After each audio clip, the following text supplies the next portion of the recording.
Oui,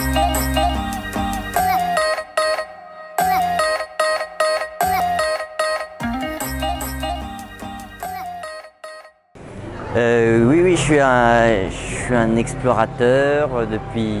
Enfin, j'ai décidé d'être explorateur quand j'ai eu 21 ans. Et donc depuis ce moment-là, j'organise des expéditions tous les ans. Puis du coup, je réalise des films, j'écris des livres à chaque expédition. Et donc j'essaye d'aller dans les endroits les plus sauvages de la planète et de les explorer pendant plusieurs mois. En fait, j'ai traversé la chaîne himalayenne d'ouest en est pendant 4 mois et demi. À cheval, à pied et en radeau. Et l'objectif en fait, de l'expédition, c'était de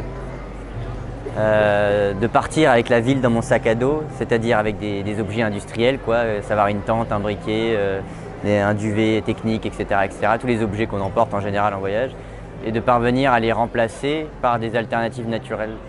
Et donc, en gros, j'ai fini l'expédition avec un sac tissé en bambou, avec un duvet en peau de chèvre, avec des grottes et puis des abris en pierre pour remplacer ma tente en faisant du feu par friction, etc.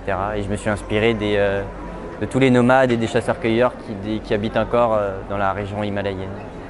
Je pense que c'est l'amour du vivant, quoi, de ce qui rend la planète unique à peu près dans tout l'univers jusqu'à présent. Et c'est une volonté d'aller explorer toutes ces choses vivantes, des plus petites aux plus grosses. Et c'est de prendre conscience que ces endroits et la vie en fait est en train de se raréfier sur Terre. Et donc il faut partir à l'aventure pour avoir encore accès à ces endroits-là, à ces endroits sauvages où la vie est partout.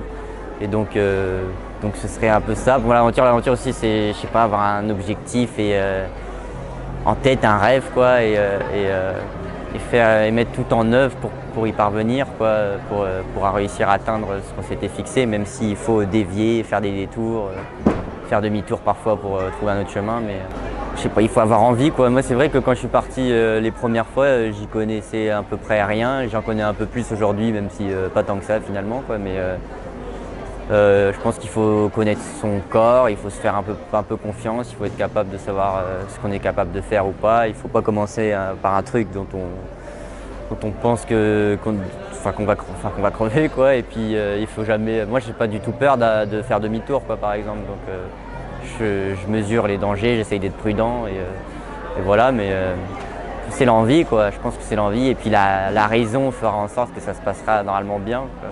En vrai, ma dernière aventure, c'était en Guyane, parce que je devais partir sur les traces d'un explorateur qui a disparu là-bas en 1950, qui s'appelle Raymond Moffret. Et je voulais partir de là où il a disparu, jusque là où il rêvait d'aller.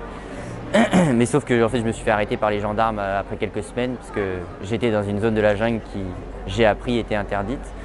Et puis j'ai voulu changer d'itinéraire, et puis ensuite on m'a volé toutes mes affaires. Et puis je me suis rendu compte que l'endroit où j'avais mis mon hamac et où je m'étais tout fait voler s'appelait le terminus. Donc je me suis dit que les signes étaient suffisamment forts pour rentrer. Donc en fait le but là, la prochaine expédition, ça va être de terminer celle-là, quoi. Donc d'y retourner et puis de réussir cette fois-là, quoi.